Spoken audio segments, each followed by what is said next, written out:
pursuing startups, was this obviously was something that you started thinking about? Was that something when you arrived in Korea, or was that a much more recent development in your mind? No. So the thought was always, towards grad school, actually, I got into the idea of a startup. And what happened was, I've always wanted to, let me backtrack. So the reason why I want to do startups, and this sounds totally ridiculous, is because I want to make a lot of money.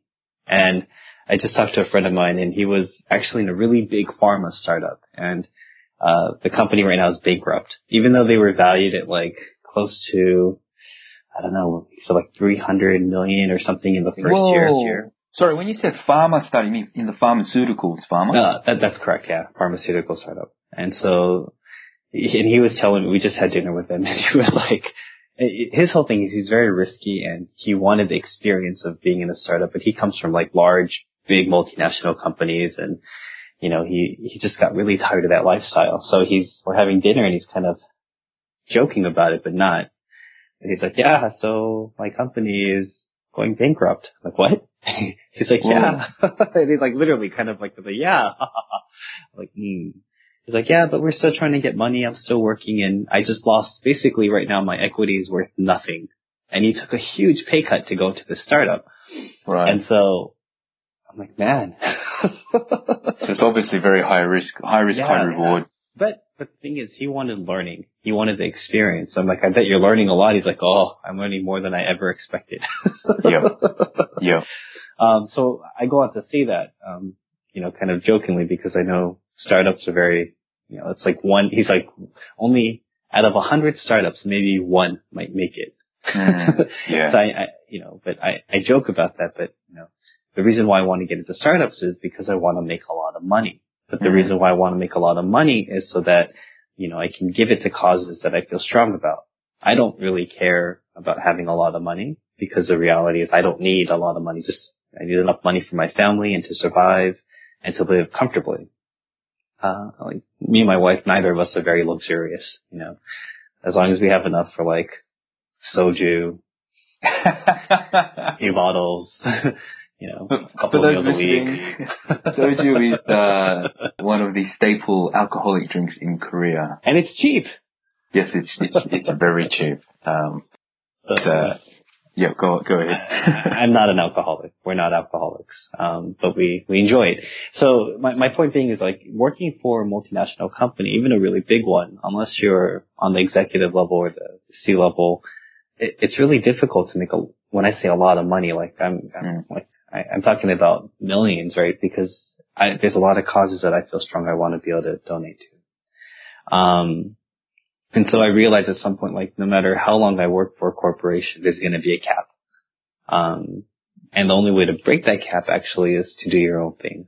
And so that's the reason why right now I want to go through the learning experience of going through a startup. If it's successful, that's amazing. If it's not, well, what can I do that's a low risk, or at least low startup costs, so I can get that experience, learn, and then try again.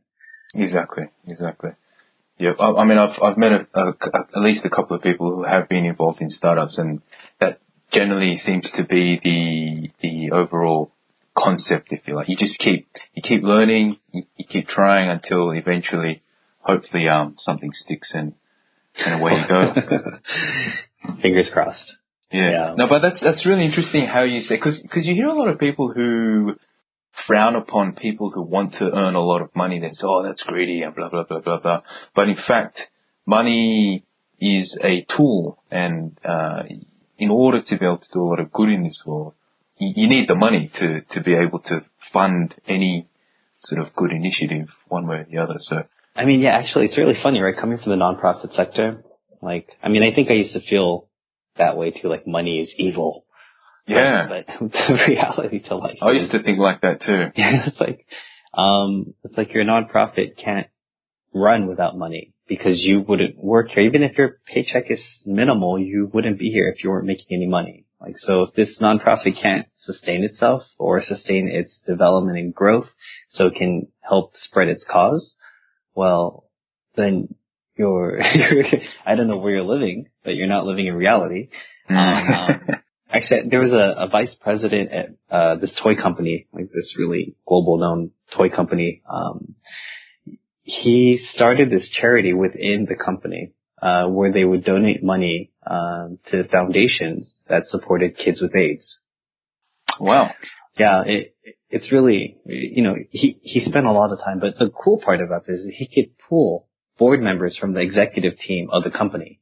And on top of that, the company helped fund this, like, nonprofit within the organization.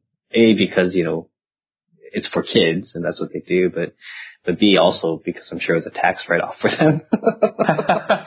That's a win-win. It's a win-win. But the thing is, I spoke to him, kind of interviewed him similar to like what you're doing to me, and I just asked him, like, so how did you do this? And, how's it been so successful? How did you convince everybody? And he was so clear. He's like, like, there are people on my team that, are very business. Actually, everybody on my team is very strong at business. They understand how everything works, because they're all executives, right? But he said, like, in nonprofits, you need to have a good balance. You need to have people that are very ideal, that, they're bleeding hearts, that they care about the mission so much they want to see it successful. But you also need to have people that understand how business works. If you have either extreme, like, so if you have very business-minded people that are all about, just making the numbers, then you're going to lose the cause of that nonprofit. On the flip side, if you have like bleeding hearts that are so passionate about the cause but don't really understand the business world and how money works, then it's going to fail because it can't sustain itself. So he said you need to have a combination of both of those in order to be successful.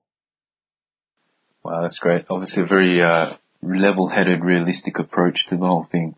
Yeah, that was eye-opening. I was like, oh, so you need money.